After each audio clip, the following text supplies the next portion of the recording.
Radhe Radhe. Hello everyone, let's begin with a new episode. जो channel पे नए हैं, जिन्होंने सब्सक्राइब नहीं किया, जल्दी से कर दें एंड लेट्स स्टार्ट।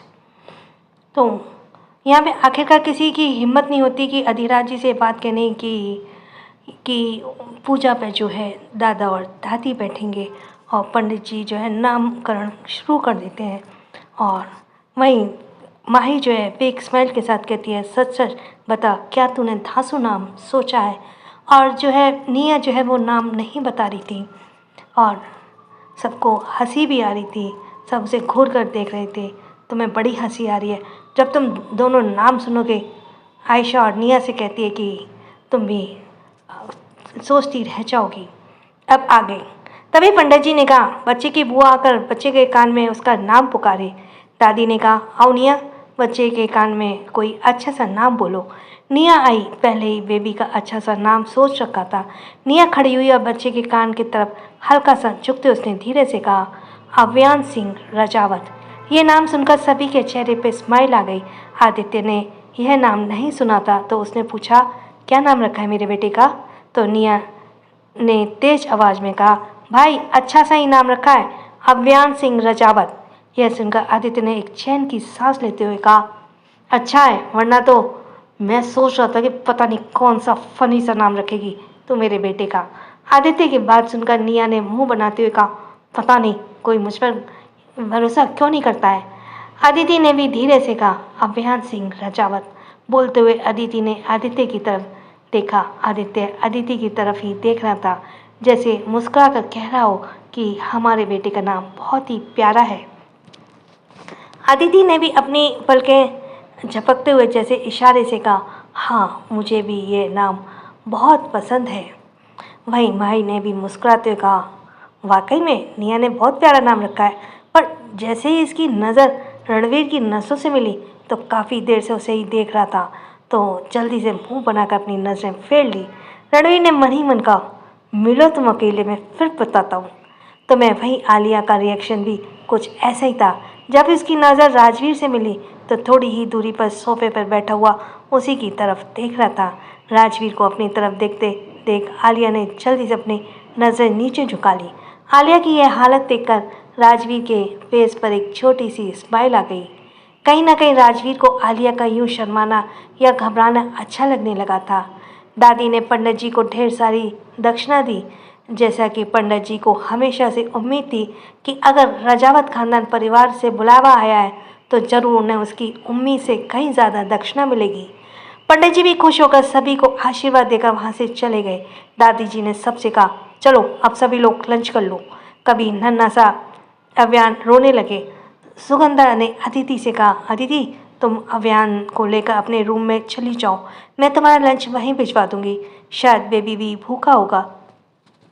अदिति ने प्यार से अव्यान के वापस अपनी गोद में उठाया और उसे लेकर अपने रूम की तरफ बढ़ गई। आदित्य अदिति से अकेले में कुछ बात करना चाहता था, इसलिए उसने आसपास देखा कि उसे कोई नहीं देख रहा है। फिर वो भी चुपचाप अदिति के पीछे पीछे रूम की तरफ चला गया। दरअसल आदित्य अदिति से बात करने का मौका ढूंढ रहा था, लेकिन उसे ये मौका मिल नहीं रहा था। अब सभी लोग अपने आप में बिजी थे, इसलिए अब उसे सही मौका मिल गया था।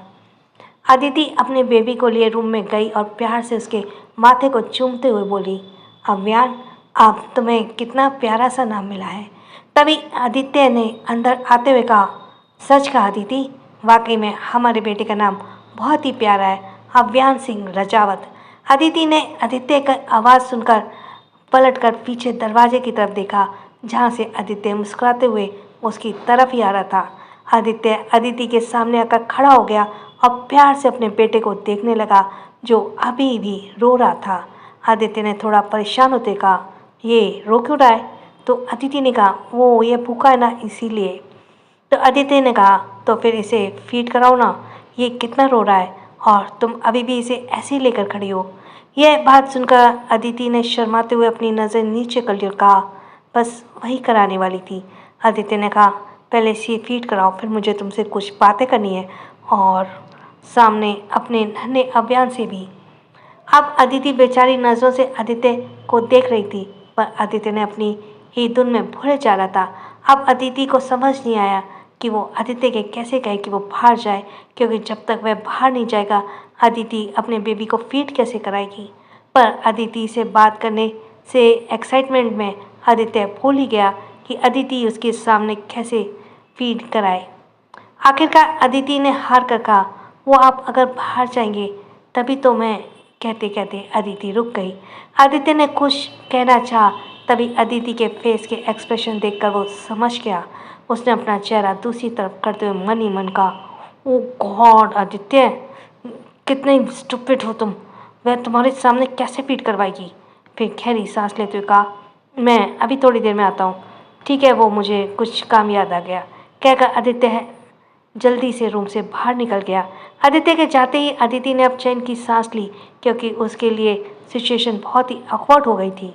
आदित्य रूम से बाहर आया और खुद से ही बात करते हुए आगे बढ़ते हुए बोला, यार मुझसे कैसी शर्म, आखिर मेरा ही तो बच्चा है और मेरी बच्चे की माँ है।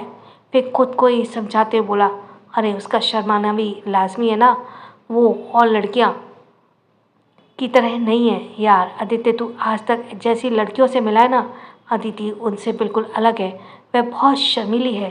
कहते हुए आदित्य के फेस पर स्माइल आ गई।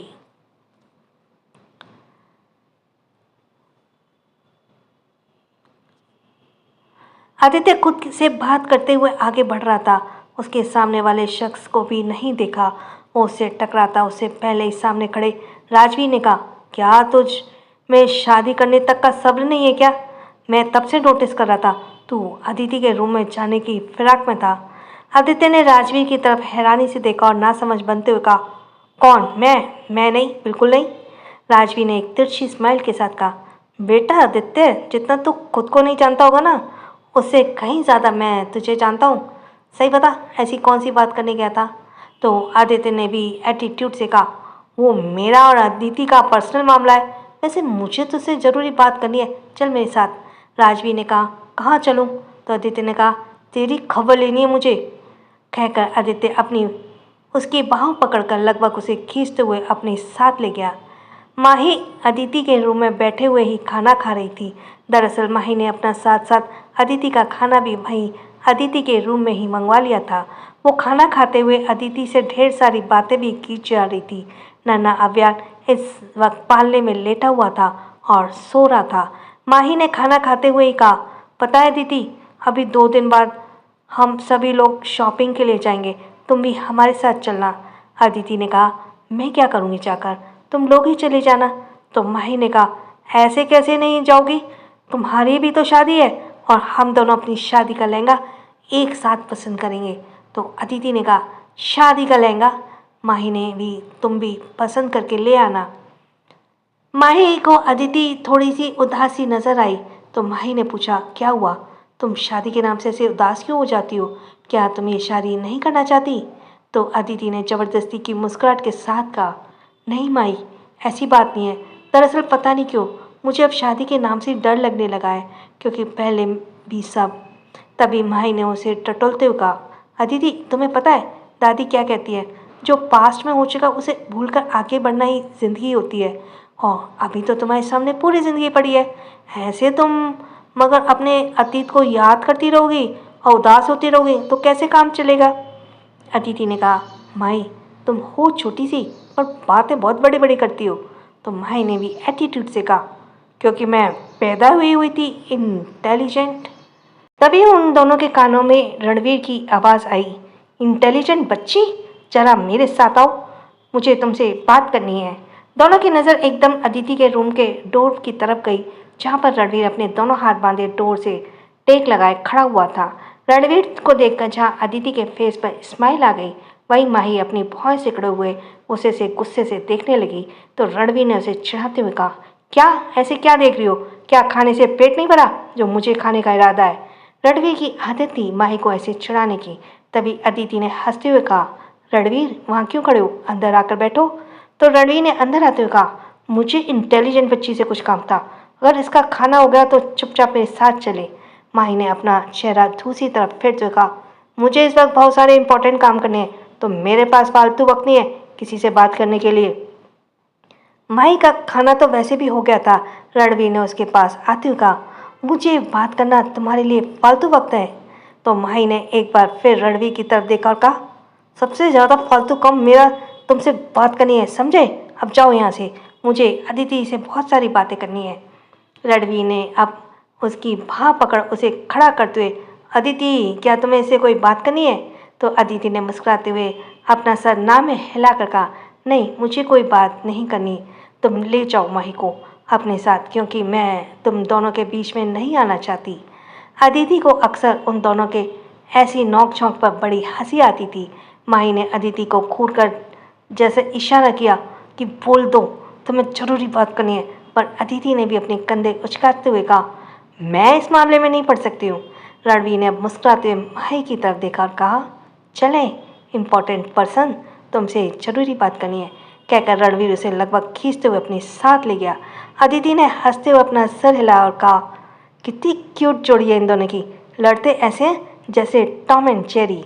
वहीं माही जो रणवीर के साथ साथ खींचते हुए जा रही थी, वह रणवीर के हाथ पर मारते हुए बोली, तुम्हारी तो मैं हड्डियां तोड़ दूंगी, जब देखो दिमाग खाने का आ जाते हो, तुम्हारे पास कोई काम नहीं है, कोई काम धंधा नहीं है क्या? माही बकबक किए जा रही थी, तभी रणवीर रुका और उसने पलट कर माही की तरफ देखा। माही जो और भी जाने क्या क्या अनाप शनाप बोले जा रही थी, तभी उसकी बात मुंह के अंदर ही रह गई और उसने जल्दी से अपना मुंह बंद कर लिया। रणवीर ने कहा, दोबारा बोला? माही ने जल्दी से अपना सिर ना में हिलाया तो रणवीर ने उसे अपने सामने करते हुए कहा, अभी तो बहुत बोल रही थी, मेरी हड्डियां तोड़ोगी और ना जाने क्या क्या करोगी, अब मेरे सामने बोलो। माही ने बेचारी सी हंसी हंसते हुए कहा, वो मुझे गुस्सा आता है ना तो मैं कुछ भी बोलती हूँ, वैसे तुम्हें एक काम क्या करनी थे? मुझसे क्या काम है?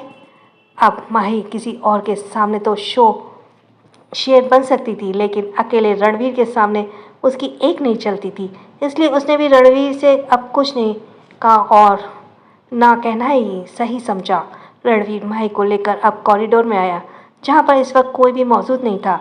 रणवीर ने माही को पिलर से सटाते हुए कहा, मैंने तुम्हें सुबह से देख रहा हूँ, मुझे इग्नोर पर इग्नोर करे जा रही हो, तुम्हें याद है ना कुछ दिन बाद हमारी शादी होने वाली है, तो क्या तुम्हारा मुझे इस तरह इग्नोर करना सही है? माही ने अपनी इधर उधर आंखें घुमाते हुए कहा, इग्नोर? वो क्या होता है? मैं तो इग्नोर करना जानती नहीं हूँ। अरे मुझे तो इग्नोर शब्द का मतलब ही नहीं पता, तो क्या होता है? पता नहीं, तुम भी कहाँ कहाँ से बातें उठा कर ले आते हो। रणवीर ने माही के गाल को कसकर प्रेस किया और उसका चेहरा ऊपर करते हुए कहा, तुम क्या मुझे बेवकूफ़ समझती हो? बोलो। माही ने अपनी बड़ी बड़ी पलकों को टिमटिमाते हुए जैसे इशारा किया, नहीं बिल्कुल नहीं। तो रणवीर ने उसके गालों को थोड़ा सा और प्रेस करते हुए कहा, तुम मुझे से सुबह से इग्नोर किए जा रही हो, तो इसकी सज़ा तो तुम्हें मिलनी चाहिए ना माही। माही ने जैसी आंखों के इशारे से पूछा, कौन सी सज़ा? तो रणवीर ने उसके होठों की तरफ देखा, जो उसके गालों को प्रेस करने की वजह से थोड़े खुल गए थे और बहुत ही ज़्यादा क्यूट लग रहे थे, क्योंकि माही के होठ थोड़े फ्लफ़ी थे और रणवीर के इस तरह से उसकी चबी चीक्स को पकड़ने की वजह से और भी बहुत ही ज़्यादा सॉफ्ट और क्यूट सा पाउड बना रहे थे। रणवीर ने बड़ी इंटेंस नज़र से उसे देखते हुए कहा, तुम्हें पता है ना मैं कितने वक्त से तुमसे दूर था? माही ने अपनी बड़ी बड़ी आंखों को झुकाकर नीचे की तरफ देखा, जहाँ रणवीर देख रहा था, और फिर रणवीर की तरफ देखते हुए अपनी पलकें झपकाते हुए जैसे पूछा, सिर्फ 2 दिन ही तो दूर थे? पर रणवीर माही के इशारे को इग्नोर कर रहा था, क्योंकि उसकी नज़र तो जैसे माही के उन सुर की होठों पर ठहर सी गई थी। ये तो रणवीर ही जानता था कि वो इस वक्त कैसे खुद को रोके हुए था, पर अब उसके लिए खुद को रोकना बहुत ही मुश्किल था। इसलिए बिना देरी के उसने माही के होठों पर जैसे कब्जा ही जमा लिया। माही अभी भी बड़ी बड़ी पलकें झपकाते हुए रणवीर को देख रही थी। वो मन ही मन रणवीर को गालियाँ भी दिए जा रही थी, क्योंकि रणवीर उसके होठों को किस करने के बजाय ऐसे ट्रीट कर रहा था जैसे वो माही के सॉफ्ट होठ को चबा ही जाएगा। वो माही के होठों को किस कम कर रहा था और बाइट ज़्यादा कर रहा था।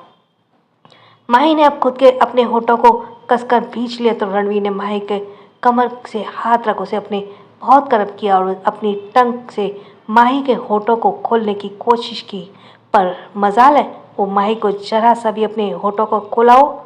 जितना रणवीर माही के होठों को किस कर रहा था, उसकी प्यास उतनी ज़्यादा बढ़ती जा रही थी।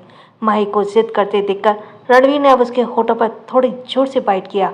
इसका नतीजा ये निकला कि दर्द की वजह से माही के कोट अपने आप ही खुल गए और उसकी मुंह में निकली हुई चीख उसके होठों के अंदर ही घुटकर रह गई। रणवीर ने इस बात का भरपूर फायदा उठाया और उसे और भी ज्यादा गहराई से चूमने लगा। माही के लिए यह एहसास नया था क्योंकि अब तक रणवीर उसे सिर्फ किस करता था, लेकिन आज रणवीर ने डिप किस माही के किसी अत्याचार से कम नहीं लग रही थी। इसलिए वो रणवीर को दूर करने के लिए उसे खुद से दूर धकेलने की कोशिश करने लगी। पर छोटी सी माही रणवीर जैसे स्ट्रॉन्ग पर्सनैलिटी के आगे कहाँ टिक पाती। जहाँ माही का पूरा फोकस रणवीर को दूर करने पर था, वहीं रणवीर का अपना पूरा वेट माही की बॉडी पर डाल दिया, जिससे माही पिलर और रणवीर के बीच दबकर ही रह गई। एक तरफ तो रणवीर की किस की वजह से और दूसरा रणवीर और पिलर के बीच में आने की वजह से माही की तो सांस ही रुक गई और उसे तो अब रणवीर पर इतना गुस्सा आ रहा था कि अगर उसका बस चले तो वो रणवीर को अच्छी तरह से पीट पाट दे। पर माही बेचारी ऐसा सोच ही सकती थी, लेकिन एक काम था जो माही जरूर कर सकती थी। इसलिए माही ने अब गुस्से से रणवीर के निचले होठ को जोर से बाइट किया, लेकिन मजाल है जो रणवीर रुका हो। हाँ, कुछ सेकंड के लिए ही सही वह रुका था, लेकिन उससे दूर नहीं हुआ था। किस करते हुए रणवीर के होठों पर एक छोटी सी स्माइल आ गई। उसने एक बार फिर से माही को चूमना शुरू कर दिया और वो तब तक उससे दूर नहीं हुआ जब तक कि उसने 2 दिन की भड़ास न निकाल ली हो। लेकिन किस करते हुए ही रणवीर बहुत ही ज़्यादा वाइल्ड होने लगा और माही रणवीर के इस वाइल्डनेस को बर्दाश्त नहीं कर पाई और धीरे धीरे अपने होश खोने लगी। रणवीर के लिए भले ये मामूली बात हो, लेकिन माही जैसी नाजुक लड़की के लिए यह बिल्कुल भी मामूली नहीं था। कुछ देर रणवीर को फील हुआ कि माही की बॉडी ढीली पड़ गई है। वो माही से थोड़ा दूर हुआ तो माही बेसुध होकर रणवीर के सीने पर ही लुढ़क गई। इससे पहले कि माही नीचे गिरती, रणवीर ने उसको अपनी बाहों में थाम लिया और उसके गालों को थपथपाते हुए कहा, देखो मेरे सामने ज़्यादा ड्रामा क्रिएट मत करो। ऐसे किस ही तो किया तुम्हें, ये तो बेहोश होने का नाटक क्यों कर रही हो? क्योंकि पहले तो रणवीर को यही लगा कि मन ही है कि तो एक नंबर की नौटंकी बात ज़रूर उसने रणवीर से बचने के लिए बेहोश होने का नाटक किया होगा। लेकिन कुछ देर बाद उसकी गलतफहमी भी दूर हो गई क्योंकि माई वाकई में बेहोश हो गई थी। रणवीर ने गहरी सांस लेते तुमसे कहा, यह लड़की कितनी नाजुक है, एक किस तक बर्दाश्त नहीं कर सकती तो पूरी तरह से कैसे चलेगी। मुझे अपने से नाम ही लाया और सॉरी मैं इसको रिपीट कर रही हूँ। रणवीर ने गहरी सांस लेते हुए तुमसे कहा कि यह लड़की कितनी नाजुक है, एक किस तक बर्दाश्त नहीं कर सकती तो पूरी तरह से कैसे चलेगी। मुझे अपना से नाम ही लाया और झटके अपना से नाम में हिलाया और झटके से माही को गोद में उठा लिया।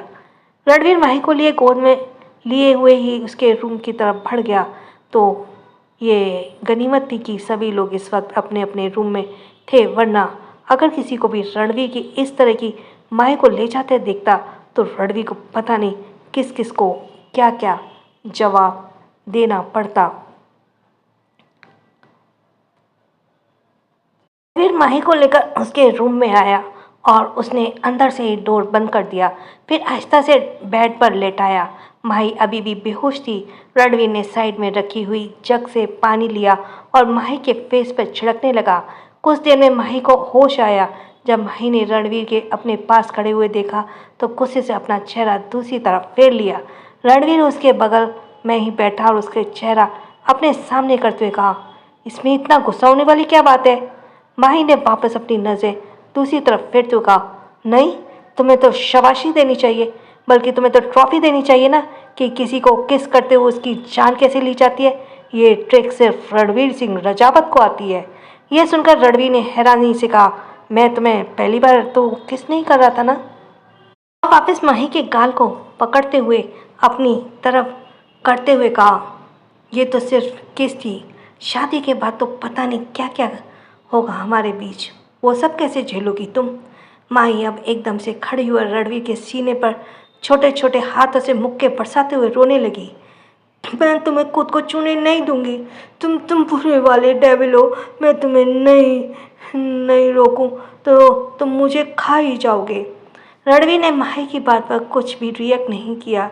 जब माही का गुस्सा थोड़ा शांत हुआ तो वो सुबकने लगी और अपनी नज़र दूसरी तरफ कर अपना गुस्सा जताने लगी।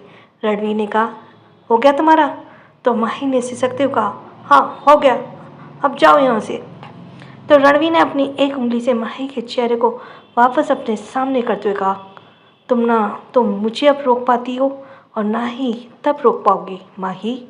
अभी तक तो तुम पर पूरा हक मिला ही नहीं, तो सोचो जब पूरी तरह से तुम्हें अपना बनाऊंगा तब कैसे रोक पाओगी मुझे। कहते हुए रणवीर की आंखों के भाव जहाँ इंटेंस हो गए थे, वहीं माही जो अभी तक रणवीर पर गुस्सा किए जा रही थी और उसके चेहरे पे गुस्से वाला भाव नजर आ रहे थे, रणवीर की बात सुनकर इसके चेहरे पे अब घबराहट नजर आने लगी। रणवीर ने माही के चेहरे पे आ रहे बालों को धीरे से उसके कान के पीछे किया और एक जुनूनियत भरी नज़र से माही के चेहरे की तरफ देखते हुए कहा, तुम पर ही उतना हक नहीं है माही जितना मेरा तुम पर है, इसलिए अभी भी ये बात अपने दिल में और दिमाग में भी मत लाना कि तुम मुझे खुद से दूर कर सकती हो या तुम्हें ये हक है। कहते हुए रणवीर एक बार फिर माही के चेहरे की तरफ झुका और माही ने घबरा कर अपनी आंखें बंद कर ली। माही की घबराहट देखकर रणवीर एक अजीब तरह से मुस्कुराया और धीरे से माही के कान में सरगोशी करते हुए कहा, तुम चाहो या ना चाहो अब तुम सिर्फ मेरी हो, रणवीर की, और रणवीर से माही को कोई दूर नहीं कर सकता, खुद माही भी नहीं। कहकर रणवीर ने माही के ईयर लोब को किस किया, जिससे माही के दिल की धड़कनें एकदम से बढ़ गई। उसने अपने सूखते हुए गले को तर करते हुए कहा, तुम जाओ यहाँ से प्लीज़। माही की आवाज़ में कपकपाहट को रणवीर साफ महसूस कर पा रहा था, इसलिए उसने अब माही को और परेशान नहीं किया और एक नज़र माही के घबराए हुए चेहरे को देखकर वहाँ से उठकर रूम से बाहर निकल गया। जैसे ही माही को एहसास हुआ कि रणवीर रूम से बाहर जा चुका है, उसने अपनी आंखें खोली। इस वक्त उसकी आंखें बहुत लाल हो रही थी, जैसे वो अपने आंसुओं को रोकने की कोशिश कर रही हो, और उसकी भीगी पलकें इस बात की चुगली कर रही थी कि माही की आंखें नम थी। उसने घबराई हुई नज़र से रूम के दरवाजे की तरफ देखा। क्या हो जाता है मुझे? क्यों मेरे दिल में एक अजीब तरह का डर जगने लगता है? कुछ देर इसके साथ अकेले रहूं तो मेरी हालत ख़राब होने लगती है। यहाँ तो पूरी ज़िंदगी की बात है, माही कैसे रह पाएगी तू इस इंसान के साथ? कहते हुए माही की आंखों में आंसू बहने लगे। उसने अब साइड टेबल की ड्रॉर से एक तस्वीर निकाली। ये तस्वीर माही के दादू की थी। माही उस वक्त 12 साल की थी। ये तस्वीर अपने दादू के साथ माही की आखिरी तस्वीर थी। माही ने उस तस्वीर पर अपना हाथ फेरते हुए कहा, दादू आप मुझे छोड़कर क्यों चले गए? अगर आप नहीं जाते तो मैं हमेशा आपके पास रहती और मुझे यहाँ नहीं आना होता। दादू मुझे उनसे बहुत डर लगता है, पर यह बात मैं यहाँ किसी से नहीं कह सकती, क्योंकि मैं आपके जाने के बाद तो इन्हीं सब ने मुझे सहारा दिया। किसी ने भी मुझे परिवार से कभी महसूस नहीं होने दी परिवार की कमी, और सबसे मुझे बहुत प्यार दिया। और इस शादी में इन सब की खुशियाँ जुड़ी हुई हैं, तो आप ही बताइए मैं कैसे मना कर दूँ? माही बेचारी जैसे ही थोड़ा सा रणवीर की हरकत और से ध्यान हटाकर खुश होने की कोशिश करती है, तभी रणवीर कुछ ऐसा कर देता है कि माही शादी को लेकर सोचने पर मजबूर हो जाती है। वो इतना तो समझ गई थी कि रणवीर के साथ उसका सफ़र इतना आसान नहीं होने वाला, लेकिन माही का नादानपना सिर्फ इस बात को महसूस कर सकता था, क्योंकि अभी उसके इतनी मैच्योरिटी भी नहीं थी कि वो रणवीर के सख्त बिहेवियर को समझ सके या फिर उसे हैंडल कर सके। आदित्य और राजवीर इस वक्त टेरेस पर खड़े हुए थे। आदित्य बहुत ही बुरी तरह से राजवीर को घूर रहा था। राजवीर पहले तो बिना किसी भाव से उसे देख रहा था और फिर बोला, अब क्या ऐसे देखता जाएगा और या आगे कुछ बोलेगा भी? अब ये बता, बोलने के टेरेस पर तुमने मुझे यहाँ यूँ निहारने के लिए बुलाया है? आदित्य ने थोड़ा गुस्से से कहा, अपना मुंह बंद रखो राजवीर, और ऐसे बनने की कोशिश मत करो जैसे कि तुम बहुत बोले हो और समझ नहीं आ रहा कि मैं तुमसे किस बारे में बात करना चाहता हूँ। तो राजवीर ने भी लापरवाही से कहा, हाँ मुझे भी मेरी शादी की न्यूज़ मिल गई है, मुझे पता है।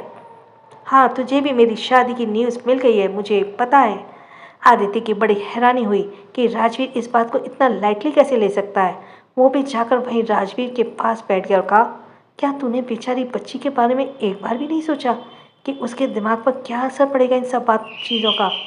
तो राजवीर ने सामने टेबल पर रखी वाइन की बोतल से एक ग्लास में वाइन डाली और सीधे बैठते हुए कहा, तुझे दुनिया जहाँ की लड़कियों की बड़ी फिक्र है। कभी तू रणवीर की समझता है तो कभी मुझे, तुझे उन्हें बहन बना रखा है क्या? आदित्य ने कहा, वो दोनों मेरे लिए बहन की तरह ही हैं। जैसे निया मेरी बहन है, ऐसे माही और आलिया भी मेरी बहन है। अब सच बता, क्या करने वाला है तू उसके साथ? राजीव ने कहा, क्या करूँगा, बस 6 महीने के लिए शादी की है, उसके बाद मैं उसे आज़ाद कर दूँगा। आदित्य ने उसे समझा देगा, पर अपने बदले के लिए तुझे उसका इस्तेमाल नहीं करना चाहिए। और उसके बाप ने तेरा बिगाड़ा है ना, उस लड़की ने तो नहीं। तूने उसे बदला लेने के लिए शादी क्यों की? तो राजवीर ने ही आलस भरी आवाज़ में कहा, अरे यार, इसका रीज़न मैं रणवीर को बता चुका हूँ। तो चल तुझे भी बता देता हूँ। वो लड़की रहेजा की कमज़ोरी है, और वो कमज़ोरी क्यों है इसका पता भी तुझे आगे चलकर पता चल जाएगा, कहकर राजवीर वाइन का सिप लेने लगा। आदित्य ने कहा, तूने उसके साथ कोई उल्टी सीधी हरकत तो नहीं की ना? आदित्य ने उसे डाउटफुल नज़रों से देखते हुए कहा, क्योंकि वो अपने दोस्त को अच्छे से जानता था। राजवीर जो वाइन के सिप ले रहा था, अचानक ही वो रुक गया और फिर वाइन के ग्लास को वापस टेबल पर रखते हुए राजवीर अपनी नज़र चुराने लगा। तो आदित्य समझ गया कि जरूर राजवीर उससे कुछ छुपा रहा है। उसने इस बार जोर देते हुए कहा, राजवीर, मुझे सच बता, क्योंकि मैं तेरी फितरत से अच्छे से वाकिफ हूँ। राजवीर ने आदित्य की तरफ देखा और कहा, बस मैंने उसे किस किया था और कुछ भी नहीं। ये सुनते ही आदित्य एकदम से चिल्लाते हुए खड़ा हुआ, आर यू मैड राजीव? एक तरफ तो तुम उसे 6 महीने के बाद आज़ाद कर दोगे, तो फिर तुम उसे किस कैसे कर सकते हो? देख, जितना हो सके उससे दूर रहने की कोशिश करना। अगर तू ज़िंदगी भर की बात करता तब भले ही मैं तुझे कुछ ना कहता, लेकिन 6 महीने में तू उसके साथ फिजिकल होने की कोशिश करना तो छोड़, ऐसे सोचना भी नहीं, समझा? राजवी ने खड़े होते कहा, तू इतना हाइपर क्यों हो रहा है यार? किसी ही तो किया है, ये तो वैसे भी नॉर्मल है। आदित्य ने उसे लगभग घूरते हुए कहा, पहली बात तो ये, वो लड़की तुझसे बहुत छोटी है। दूसरी बात, तेरे लिए नॉर्मल हो सकता है, उसके लिए नहीं। सपोज कर अगर तेरी ऐसी हरकतों से वो तेरे प्यार में पड़े, तब क्या करेगा? जब तू उसे छोड़ेगा 6 महीने बाद, तब उस बेचारी का दिल नहीं टूट जाएगा? सोचा है तूने इस बारे में कभी? अब राजवीर के फेस पर एक्सप्रेशन थोड़े सीरियस हो गए। उसने मन ही मन कहा, इस बारे में तो मैंने सोचा ही नहीं, और वो लड़की बहुत ज़्यादा इनोसेंट है, मुझे कोई हक नहीं उसका दिल तोड़ने का। राजवीर ने कहा, ठीक है, मैं आइंदा से खुद को कंट्रोल करने की कोशिश करूँगा। आदित्य ने कहा, कंट्रोल करने की कोशिश नहीं करनी है, बल्कि खुद को कंट्रोल करना है राजवीर, क्योंकि अगर तेरी वजह से वो बच्ची हर्ट हुई ना, तो फिर मैं तुझे नहीं छोड़ूंगा, समझा? आदित्य ने उसे वार्निंग वाला लुक दिया और वहाँ से चला गया। राजवीर ने हैरानी से कहा, ये मेरा ही दोस्त है ना, मेरी साइड लेने की बजाय उस लड़की की साइड ले रहा है। ये आदित्य भी ना इतना सुधर कैसे गया? पहले तो ऐसा नहीं था। शाम होते ही आलिया राजवीर के साथ घर के लिए निकल गई। आलिया ने पूरे रास्ते राजवीर से कोई भी बात नहीं की और फ्रंट सीट पर बैठे हुए वो विंडो से बाहर देखती रही। राजवीर ने भी इस बार उससे कोई बात नहीं की। राजवीर की गाड़ी उसके मैंशन के मेन एंट्रेंस के सामने आकर रुकी। आलिया ने बिना राजवीर की तरफ देखे ही अपनी सीट बेल्ट खोल ली और अपनी साइड का डोर ओपन कर बाहर निकल गई। आलिया अभी अंदर गई थी कि तभी उसका फ़ोन रिंग करने लगा। आलिया ने जैसे ही फ़ोन पर फ्लैश हो रहे नंबर की तरफ देखा, उसके चेहरे पर घबराहट वाली भाव नजर आने लगी। राजवीर अंदर ही आ रहा था। आलिया अपना फ़ोन उसके सामने पिक नहीं करना चाहती थी, इसलिए वो जल्दी से फ़ोन लेकर कॉरिडोर की तरफ चली गई। राजवीर जब अंदर आया तो उसने आलिया को वहाँ नहीं देखा और कहा, इतनी जल्दी कहाँ चली गई? फिर राजवीर ने अपने रूम की तरफ बढ़ गया, पर राजवीर को आलिया अपने रूम में भी नहीं नजर आई। उसे थोड़ी सी हैरानी हुई, फिर सोचा कि शायद वो किचन में होगी। फिर वो चेंज करने के लिए वॉशरूम की तरफ चला गया। वहीं आलिया कॉरिडोर में आकर फ़ोन को कान पर लगाते हुए बोली, आपने मुझे फ़ोन क्यों किया है? तभी सामने से रहेजा की सख्त और गुस्से से भरी आवाज़ आई, तुम्हें क्या लगता है कि तुम राजवीर के घर रह रहोगी और तुम पर से हमारा अधिकार खत्म हो जाएगा?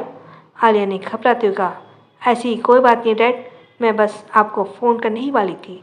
तभी सामने से रहेजा ने कहा, तुम झूठ बोलना बंद करोगे आलिया? पहले तुमने मुझसे झूठ बोला और उस राजवीर के घर रहने चली गई, और अब तो मुझसे उम्मीद कर रही हो कि मैं तुम पर भरोसा करूं?